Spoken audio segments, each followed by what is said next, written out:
Hello, my name is Pastor Kris Kollar. I'm the pastor at Pleasant Valley Lutheran Church near Malabar Farm State Park and St. Paul Lutheran Church in Lucas, Ohio. Greetings. We are reading through the Bible with commentary, and we are in the book of 2 Chronicles.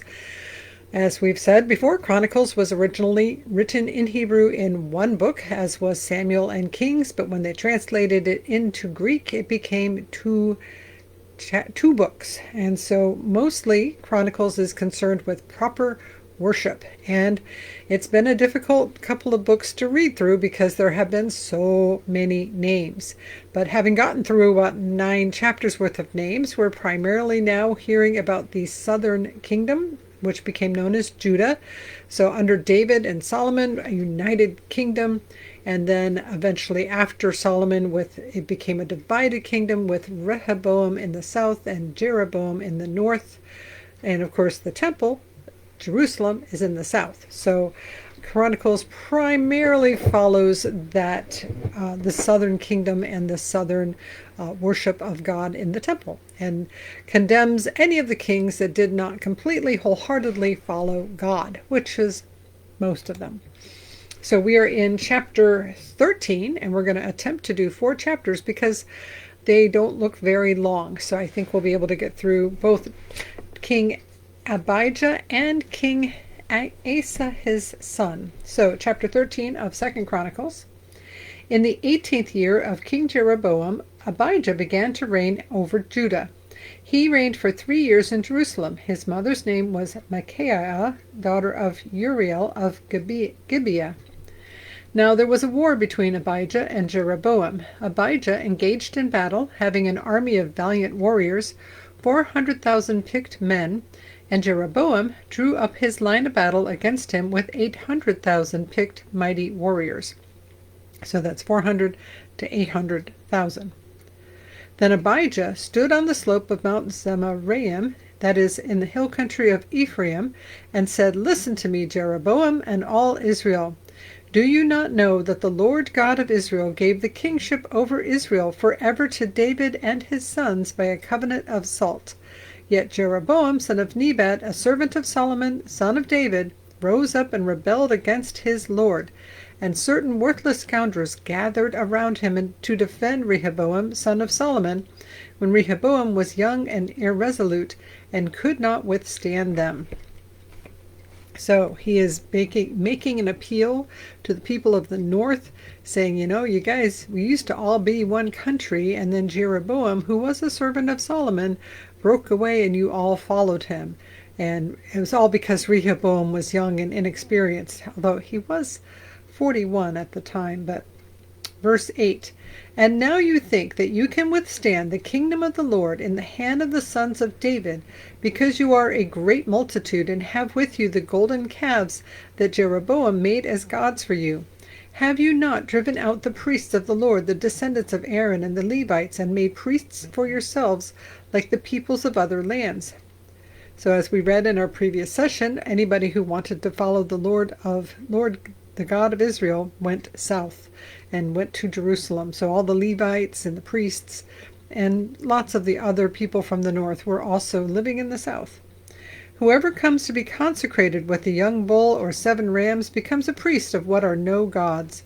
But as for us, the Lord is our God, and we have not abandoned him. We have priests ministering to the Lord who are descendants of Aaron, and Levites for their service." So we here in the south are doing it right. We have descendants of Aaron as our priests. We have Levites serving them.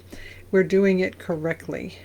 Verse 11, "They offered to the Lord every morning and every evening burnt offerings and fragrant incense, set out in rows of bread on the table of pure gold, and care for the golden lampstand, so that its lamps may burn every evening.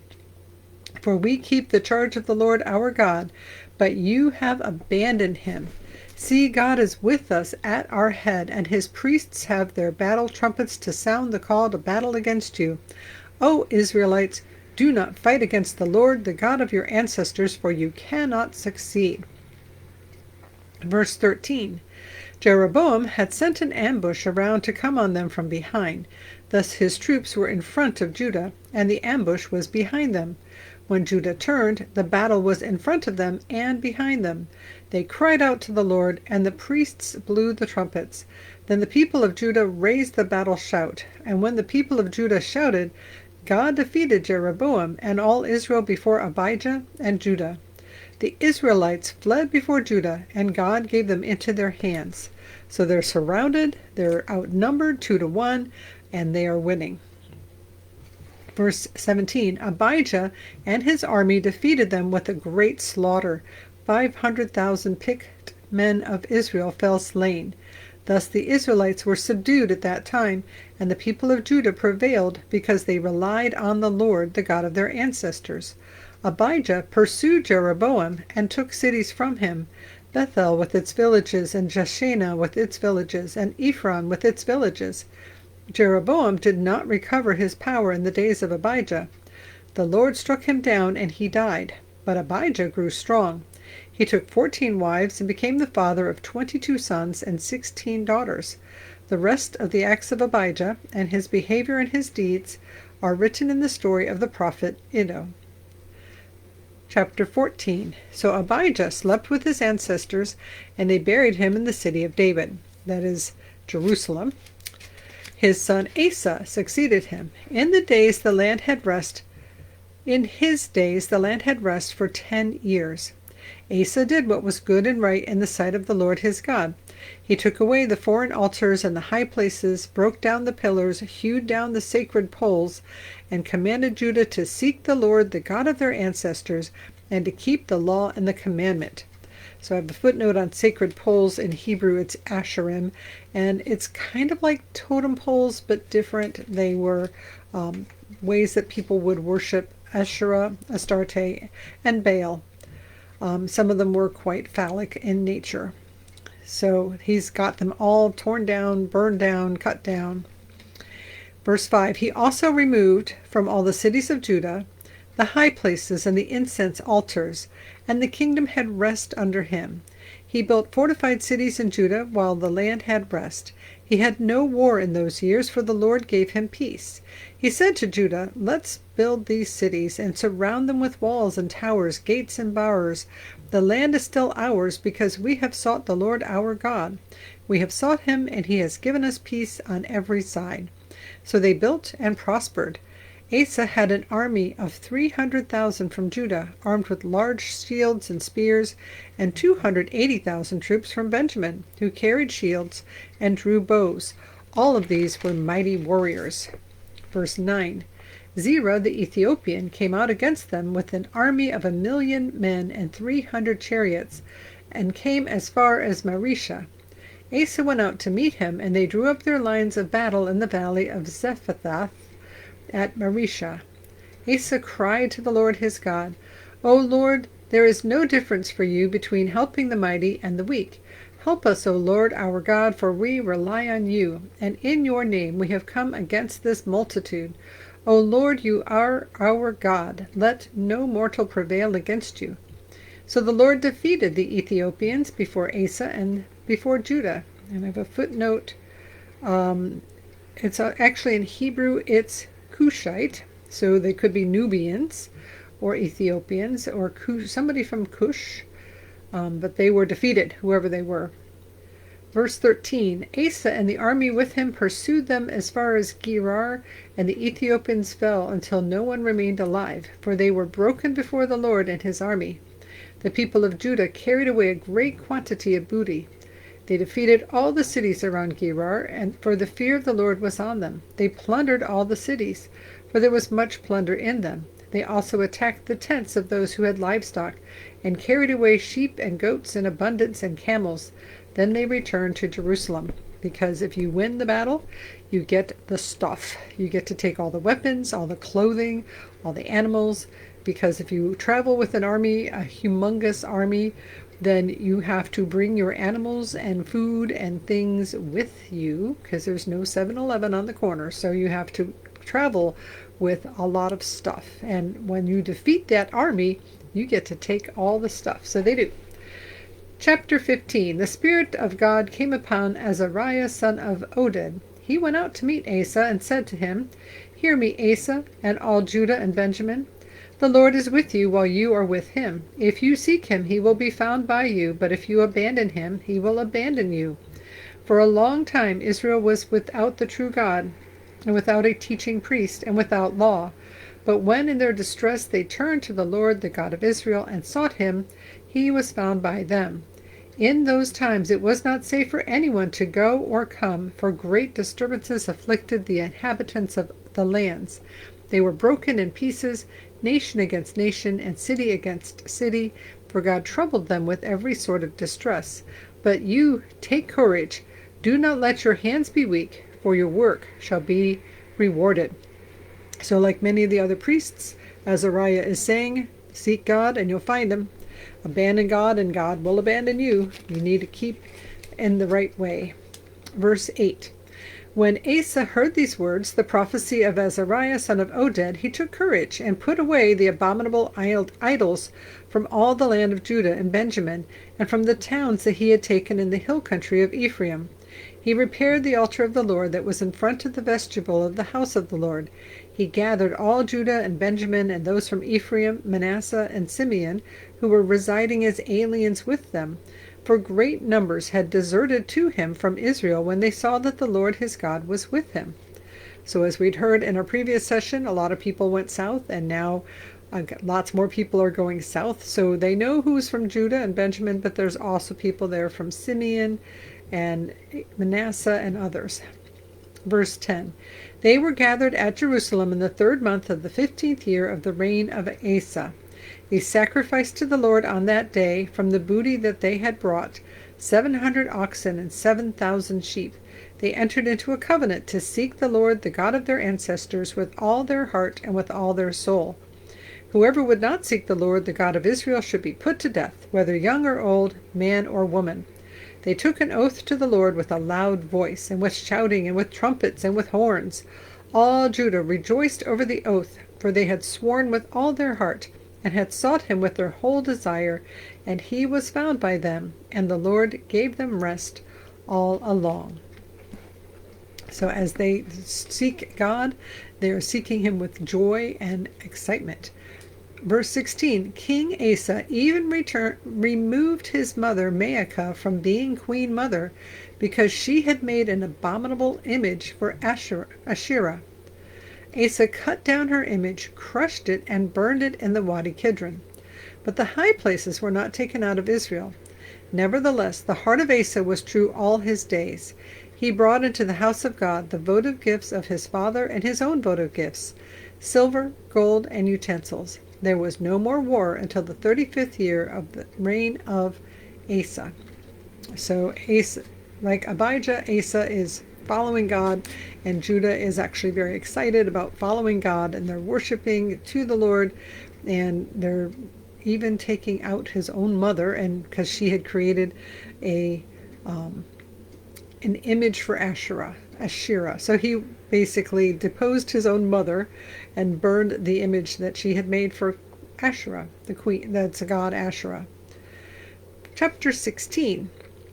In the 36th year of the reign of Asa, King Baasha of Israel went up against Judah and built Ramah to prevent anyone from going out or coming into the territory of King Asa of Judah.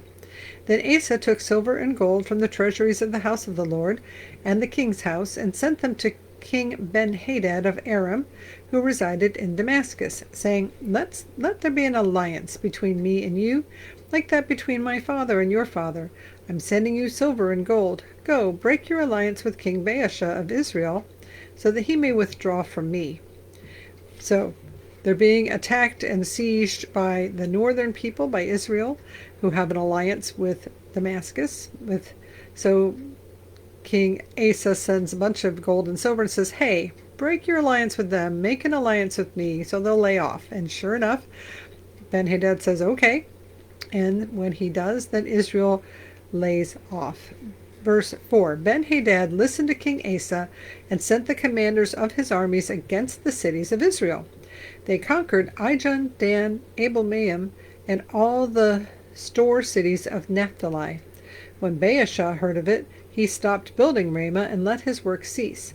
Then King Asa brought all Judah, and they carried away the stones of Ramah and its timber with which Baasha had been building, and with them he built up Geba and Mizpah. And this is why it's hard to find ruins from these things from 3,000 years ago, because as soon as somebody started, in this case, they're building a city, Ramah, as kind of an outpost to prevent people from coming into and out of Judah. But as soon as they stopped building Ramah because they've been distracted by being invaded by Ben-Hadad, then the people from Judah go over and take all the rocks and take all the stones and take all the timbers and use it to build up two other cities, Geba and Mizpah. So most of the time when there was a city or some kind of construction, as it got old or knocked down or war or whatever happened, they would reuse the stones. And in fact, the Rosetta Stone was one that had been reused. And then as they were doing construction and they pulled it down, they said, oh, look what's written on this stone that had been reused. And so it's very common practice that you would take a stone from here and use it over there, because stones are still stones.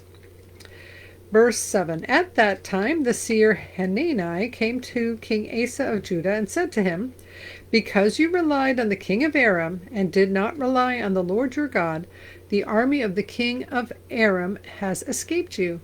Were not the Ethiopians and the Libyans a huge army with exceedingly many chariots and cavalry? Yet because you relied on the Lord, he gave them into your hand. It's like you did really good before when the people from Cush attacked and you defended and you relied on God and you defeated them and you did just fine.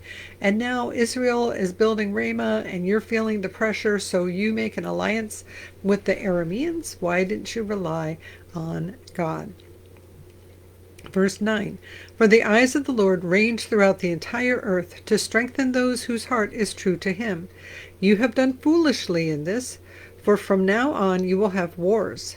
Then Asa was angry with the seer and put him in the stocks in prison, for he was in a rage with him because of this.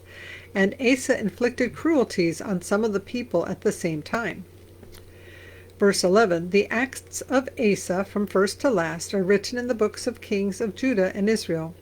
In the 39th year of his reign, Asa was diseased in his feet, and his disease became severe. Yet even in his disease he did not seek the Lord, but sought help from physicians. Then Asa slept with his ancestors, dying in the 41st year of his reign. They buried him in the tomb that he had hewn out for himself in the city of David. They laid him on a bier, that's B-I-E-R, that had been filled with various kinds of spices prepared by the perfumer's art, and they made a very great fire in his honor. So the word bier, B-I-E-R, is something I had been discussing with someone, because we had talked about doing, instead of doing Elf on a Shelf, doing Shakespeare on a bier, and they did not know what a bier was. It's like a stretcher that you take a dead person, their body, and carry their body on a stretcher-like thing. It's called a bier. So for Asa, he was buried in his tomb, and they laid him out on a bier that was covered with lots of spices, lots and lots of perfume and spices.